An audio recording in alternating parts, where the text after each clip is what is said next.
Fomorians. Vikings. Tuatha Dé Danann. Lend us your spears. Welcome to the channel. Today we are very honoured to be interviewing the author Shauna Lawless, author of The Children of Gods and Fighting Men. And yet we have 3 copies, which means it's amazing, obviously. And we're really excited to be talking about this book, your debut today. And thank you so much for coming onto the channel. Well, thank you so much for inviting me. I've been a big fan of your channel ever since you started. I like that you do fantasy and historical fiction because they're the 2 genres that I read the most. And I think there's quite a few books on my bookshelf that are from your recommendations as well. So it's wonderful to be here. Oh, thanks for your kind words. I mean, obviously, historical fantasy, that's our love. And this book feels like it was written for us, doesn't it? Yeah, and it is historical fantasy, so perfect blend of the 2. So before we get into our questions, we're thinking of first if you want to give a short blurb of The Children of Gods and Fighting Men for those who have not read it yet. Okay, so it is a historical fantasy, as you said. It's set in 10th century Ireland. Which is a time of great upheaval. Lots of wars are going on, but behind the scenes there are 2 mythological tribes based on Irish mythology who are also fighting against each other and hiding from each other. So I've got 2 protagonists. One is Fola, and she is a descendant of the Tuatha Dé Danann, and she's a healer. And the other protagonist is Gormla, and she's a Fomorian, and she has fire magic. So that's sort of how the story is set up, and it unfolds from there. Yes, it does. Brilliant. And it unfolds amazingly. I think my review was there's a new Cersei in town and she's Irish, because you have a character there, which you mentioned, and she is just absolutely amazing to be behind the scenes, to be in her head, and she is very scheming. So, yeah. I'm really excited to be talking about this with you today. Yeah, so there will be no spoilers in this video because, of course, we want as many people to pick this up as possible. And so, you know what? Should we get to the interview? I reckon so. So, Shauna, we like to ask this question at the beginning of our interviews. It's a bit of a deep one, I know, but elves or dwarves? Dwarves. There was no hesitation there. Is there any reason? Well, I'm very short for a start, so I naturally more like in tune with the dwarves, and they're just more fun. Like any scene where there's a dwarf party, it just looks far better crack than an elf one. That is true. If you're going to be invited to a party, you'd choose a dwarf party, wouldn't you? Yeah. If we said hobbits versus dwarf, would that change your answer? I still think I'm leaning towards dwarves. Just for the fun aspect. I think hobbits are too chill. Yeah. all those mushrooms. Too relaxed. Yeah. Yeah, definitely. Oh, brilliant. Well, so I mean, what kind of made you want to write a historical fantasy? Because there's quite a few books coming out at the moment, like Madeline Miller, that style as well, and Catherine Arden and Shelley Parker Chan's She Who Became the Sun. This historical fantasy is really becoming a fantastic just aspect of fantasy. So what made you want to give that one a go? Well, I started writing historical fantasy, it would be 8 years ago. Right. So, and I think a few people asked me that, and I think really the answer is that Irish mythology is all historical fantasy, if you were to really think about it. Like some of the very famous Irish stories, like the Cattle Raid of Cooley, you have kings and queens who have no magical powers. Yeah. Then you have mythological characters like Cuchulainn, and then you have really fantastical characters like the Morgan who interacts with all these characters, and so you have all those elements there in Irish myth. So I don't know, it wasn't like a conscious decision, but when I started to write my first story, which didn't get published but is a little bit similar, it just all kind of came together that way without me thinking about it too much. And, you know, I think because I'm drawn to both those genres, like historical fiction and fantasy, it just felt very natural to combine them. And I don't know if there's anything more to it initially than that. There's just something that felt quite fresh and exciting. And you got to have the good things about the fantasy, but perhaps a more grounded setting, which the historical fiction side allowed. Yeah, lots of people say write what you love, don't they? So I think that definitely sums it up. And, you know, if you, like you said earlier, you read lots of historical fiction and also fantasy. So put those two together and it's perfect. And yeah, I love it when mythology feels like it's a real part of the world. It doesn't feel like a mythology, does it? It feels like it's actually, like you said, grounded in the world. And that just makes it even more immersive. Yeah, one of the things I was going to say is one of the many things I love about the Children of Gods and Fighting Men is that it's got those mythological aspects, but it feels harsh and gritty, doesn't it? Yeah. Mixing it with those historical details and the hegemonic values of the time. I was going to say, did it take a lot of research to really get into the Children of Gods and Fighting Men, or is it all kind of knowledge that you already knew and loved? Probably a bit of both. It was definitely a period of history I already knew a lot about. You know, I'm from Northern Ireland, and so we didn't get taught this very much at school, just like little bits and pieces. And I think the versions of history that you get taught when you're at school, they're very much rose tinted. And so it's very romanticized, and Ireland in the 10th century was painted as, you know, this is most wonderful, lovely place. Yeah. And then as soon as you do any research into the period, you realize very quickly that cannot possibly be true. You know, all the records of the time just show war after war. You know, people are constantly dying. And I think maybe that's what kind of, in a weird way, attracted me to the period, because I really felt that it wasn't taught properly. And I wanted to know, well, what's the real story? You know, what was Ireland really like before the Anglo-Norman invasion? But then, of course, once you start to write, your background knowledge is helpful. You need to do more research than that. You know, you want to get the dates right, the characters right, their motivations right. You know, who were they as people? Kind of what can you glean from the historical records to build up a picture? And so, yeah, I did a lot of research as well. Yeah, I absolutely love that. In the author's note, you've noted a few books that if people are interested in kind of the history, that you've put them down there. So there's an Easter egg for anyone who kind of gets to the end of this and they want to go more into the background. Then you've already helped us with that and given us the books to read. Exactly. Yes, because it is historical fantasy. So, you know, it is very accurate to the history, I would say that. But of course, how the characters behaved, what they really thought, that is all made up. You know, there's not a huge amount of evidence to show how people felt about certain wars and situations. So by no means use my book to research 10th century Ireland for like an exam. And so, yeah, so I wanted to say to people, you know, if you really enjoyed the history, then this is the non-fiction books that I used that you should read. Yeah, brilliant. It's really good to have that as well, especially for geeks like us who want to go dive even more into the history and have even, you know, a wider range of books on our shelves. So yeah, that's really exciting. What I really like about the Children of Gods and Fighting Men is how it covers quite a large span of time. So you really do, you see kind of these characters progressing and growing quite quickly, as well as the environment they're in, the people change. And also the politics, it gets really intense at times. So did you ever feel kind of constricted by, you know, the amount of time that you were you know, traversing, or was it quite easy? Well, that's one of the changes I did make. I did squash the time period ever so slightly, just so it didn't feel like the events were taking too much time to unfold. But, you know, I think when you're talking about people, how they change and how they develop is interesting. You know, not every character is a Ned Stark, you know, where they're like bound by a very defined moral code and they stick to that no matter what. I think most people change and develop, and that's sort of the interesting part of writing a character-driven story, is to show why they change and what has made them do so. So where Gormla, for example, you know, at the start, she's sort of been very much told what to do. She resents that. She resents her family. Yeah. And she then begins this quest to kind of get more power for herself and for her son.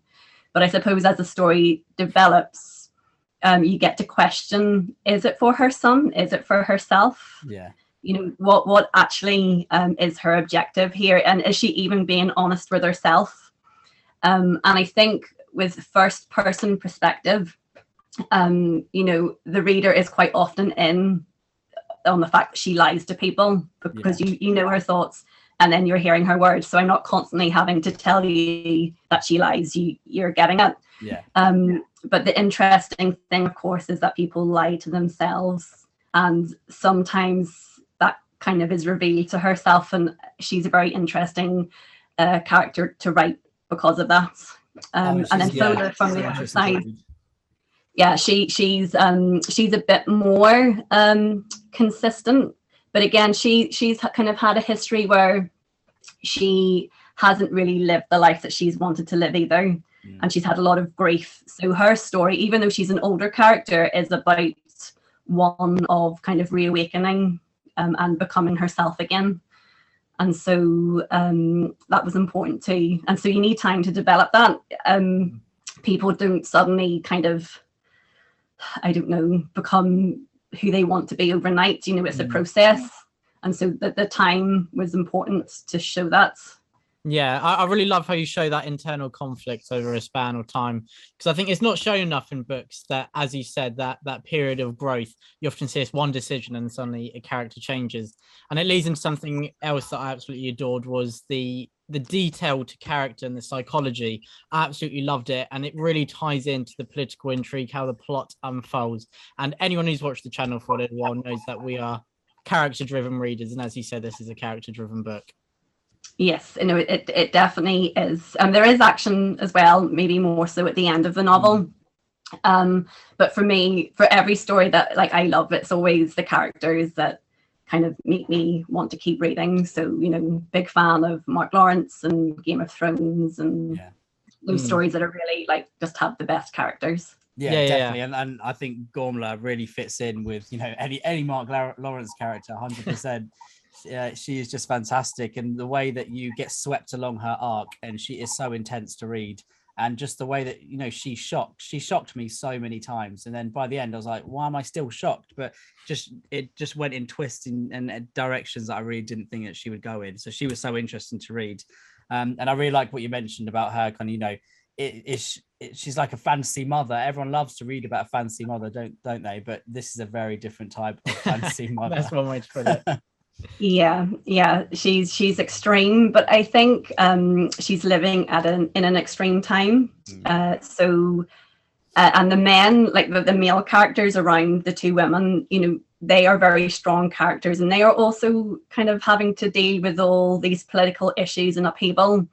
And I think if you want to tell a compelling story where you have kind of battles and conflicts, and you have a female character in the mix of that, and you want her to be strong, she has to be really strong, otherwise she's going to just fade into the background and not be listened to. So that was key as well. It's in a historical setting, it has to feel realistic. Gormla needs to feel like she belongs where she is, and so she needs to act accordingly. She needs to be able to be manipulative and cunning and clever and alluring and compelling, all at the same time. She needs to do all those things.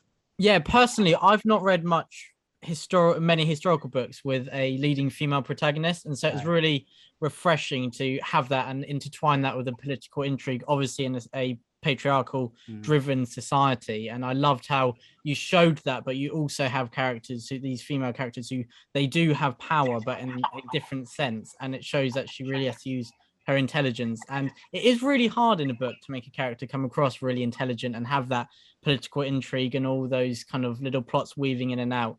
But this is just a masterful depiction of that. And another thing that I loved. I'm saying that so much, but I really did just love this book. We did adore it, and it was right up our street. Feel like it was written for us. But Gormla was just a character that hooked me from the word go. Yeah, and also that leads on to my next question. Talking about political intrigue, are you, as George R. R. Martin would put it, a gardener and architect? So did you plan this really step by step, or was it one where as you were writing it just kind of came to you and then you edited it afterwards?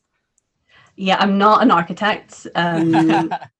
So, but I've heard this expression used a few times, which is called spotlight writer, which as I'm writing, I have a very clear idea of the next 4 or 5 chapters. Right. So, you can see sort of like what's coming up just ahead. And then everything after that is a bit more blurry. Now with historical fantasy, obviously you have a timeline. So I knew kind of the battle sequence at the end, but I didn't know who was going to be there. I didn't know exactly how that would happen until I kind of got there, if you know what I mean. Yeah. So I wish I could be more structured because I think it would help.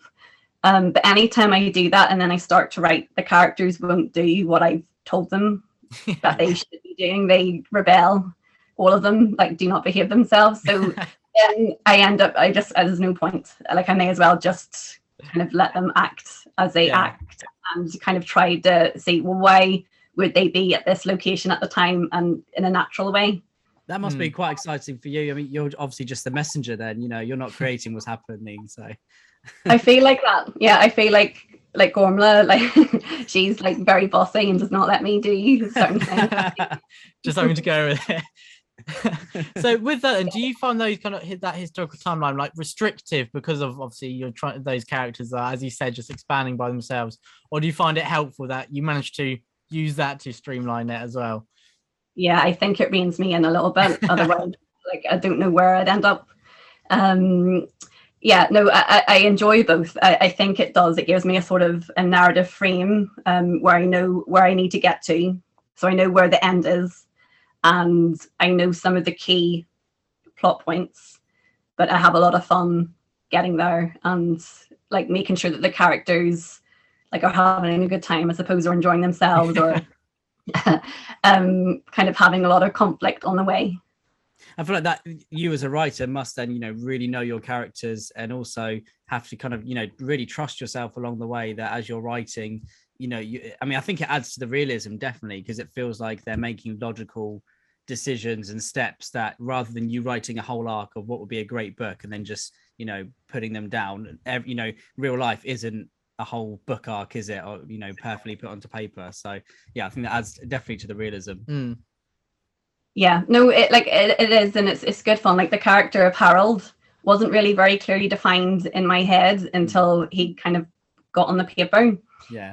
Because you have an older brother here who isn't not too much of a spoiler, but at this stage he isn't a king.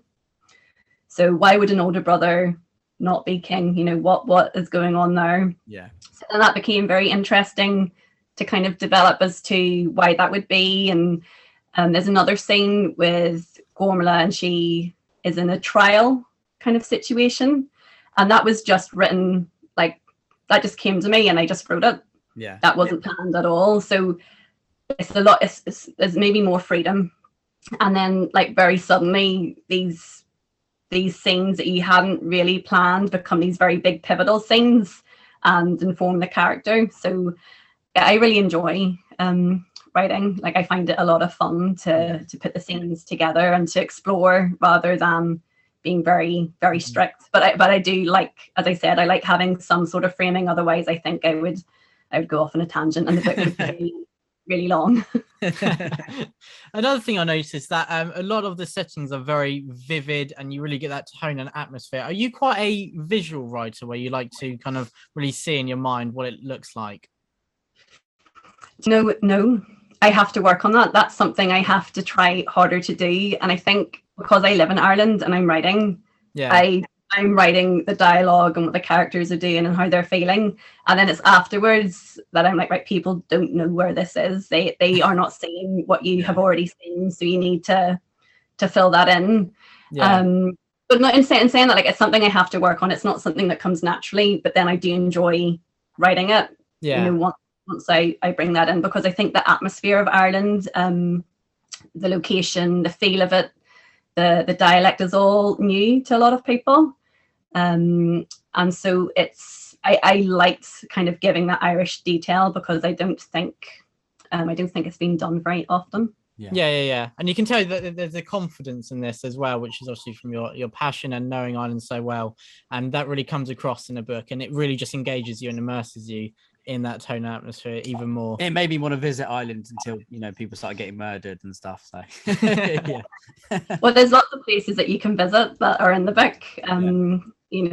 Some of those the places I've spoken about in there. You can go and get tours, and like in Dublin, like Citric Siltbeard is still like a very quite a well-known name. Like lots of the buildings in Dublin are from when he was living there. So you could definitely do a pretty cool tour of Ireland. Oh, well, I mean, look, what more? You're giving us everything. I mean, an amazing read, a reading list at the end, and also places to visit. Yeah, and a traveling list. I mean, not many books can achieve all three at the same time, can they? No. So no, you definitely made a good point where there's not that much that I've read anyway as a historical fiction reader of people, set in Ireland. I think Bernard Cornwell's been there. I think he went there once or twice with Uhtred, a couple of times. But apart from that, it's definitely not explored anywhere near enough. And I absolutely loved it because it's such, it feels a little bit like the Shire. It's so green and all that, but then also the mythology and the people as well felt so different and fresh. Which is, having read lots of Viking Age books, sometimes they don't feel as fresh as I would like, but definitely yours really did. Yes, because the relationship that Irish had with the Vikings is very different to England. Yeah. It's not as antagonistic. Yeah. And actually by this stage, the Irish are very happily wanting to marry their families into the Viking families.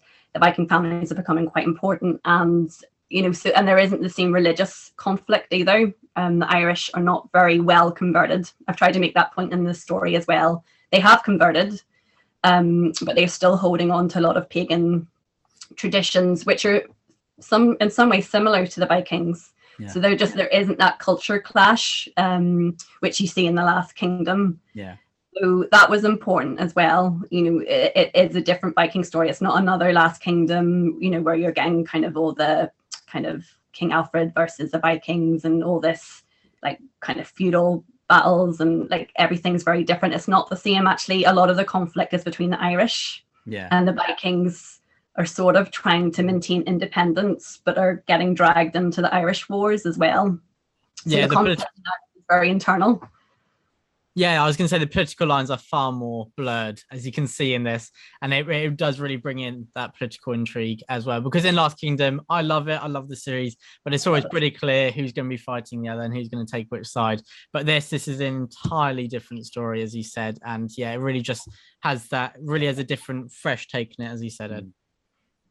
Yeah, no, well, I hope so. And then Gormla as well, she's a real character, even though I've given her these additional powers that obviously history has not recorded.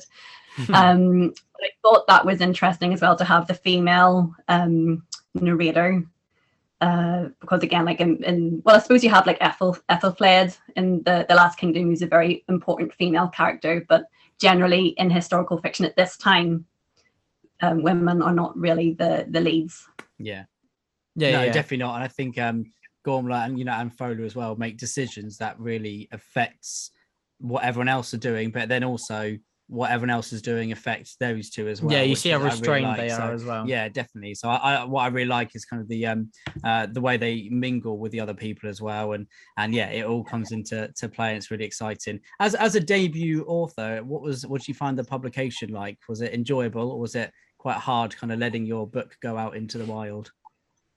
Do you know, I think I was worried really just as to how people would take it. I think when you're a debut, you've no expectations, but I do read a lot. So I know you read a lot. So debuts, I find either sink or swim. They either kind of take off and people are talking about them, or not really. Yeah. And so I think that was my fear, was that I would fall into the, oh, that's nice, but kind of peter out, and other stories would take off. And so that was my kind of nervousness. So once I think I got a few good reviews in and people started to talk about it positively and they liked it, that for me was when I kind of relaxed. And then I really enjoyed everything after that.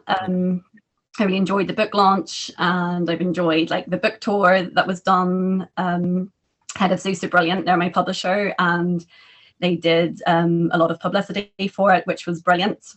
So I really enjoyed it. I've been writing for a long time. I've been reading for a long time. So I kind of was prepared to enjoy it, if you know what I mean. Yeah. I didn't want it to pass me by. And as I said, once I felt that kind of people were gelling with the book and I was getting a bit of a readership, then that alleviated the anxiety that I had.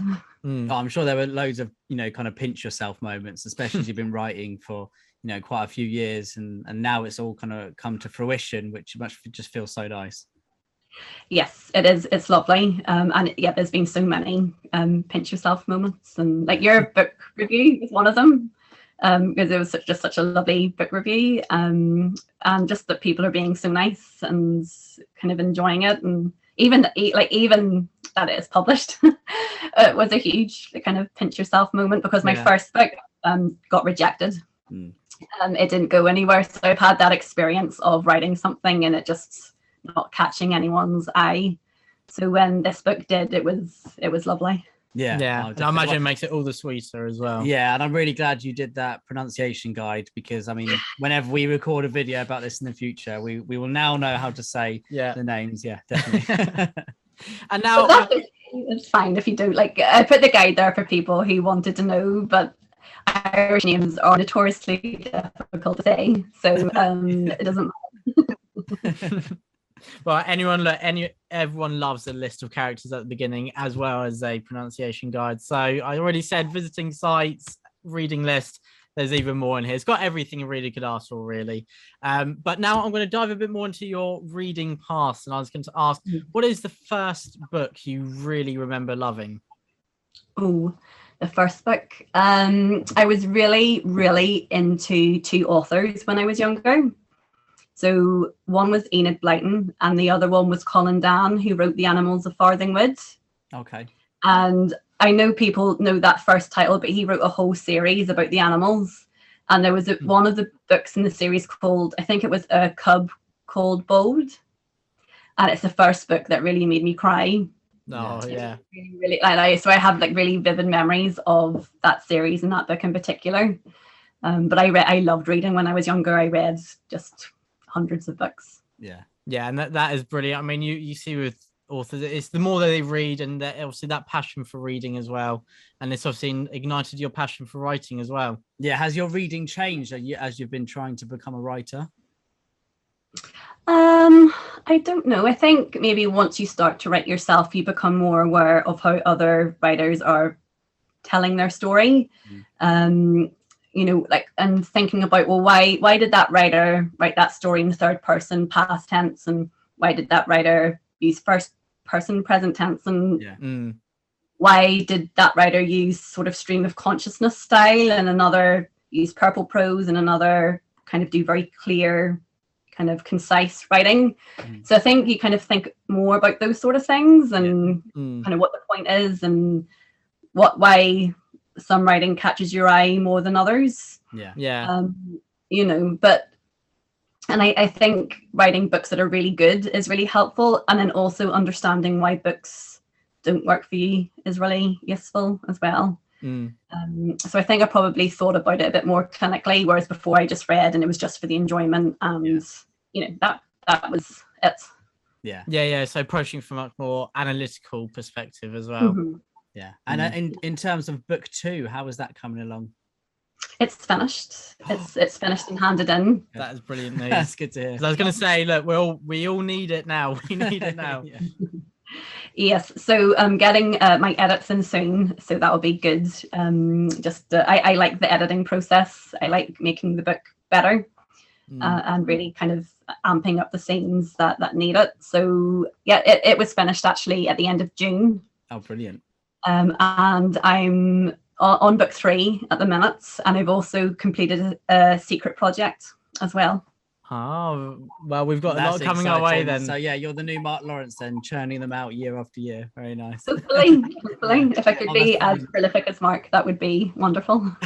Yeah, he is very prolific. Far too prolific, really. I think he puts everyone else to shame. but maybe hopefully you'll catch up with him. That'd be good. So now our last question: how does it feel to finally be able to hold your book in your hands? after, as you said, so long writing? It was really good, actually, because the box came to the house, and you're opening the box, and I think I had about 15 copies that were sent to me. Yeah. And so that was just a really wonderful thing to hold, like a hardback book in your hands and feel the weight of it and see the map. But it was funny. My son, who is 8, came in, and my husband was like, "Oh, Shay, look, Mummy's book's here." And he walked over to the box and he just went, and I was like, "Oh, he's all proud of me." And then he looked at me and went, "Look at all the bubble wrap." Brilliant. That just made me laugh as well. It's like a lovely memory. But you can rely on kids to really, really keep you grounded. Yeah. And always surprise you as well. Yeah. Oh, brilliant. Well, thank you so much for joining us, Shauna. It's been, such a great time. We can't wait to read book 2 as well. And hopefully, when book 2 is released, maybe we can do another chat with you and do a bit of a spoiler deep dive, and we can ask you some questions about the writing as well and be really specific. But no, thank you so much for joining us. Yeah, thank you so much. It's been absolute honor. As I said, we have both absolutely loved this. And so you can't get much better than talking about a book you've loved with the author. So yeah, thank you so much for answering our questions, and hopefully everyone who's watching this goes and picks up a copy if they haven't already. Yeah, I mean, look how nice they are. So there are, I believe, still first edition signed hardbacks available at the Broken Binding, so I'll put a link to that in the description below. Perfect. Yes, But in the meantime, everyone, thank you, Shauna, and Truth and Courage from the Brothers Gwynne and Shauna Lawless. The Brothers Gwynne. Bye.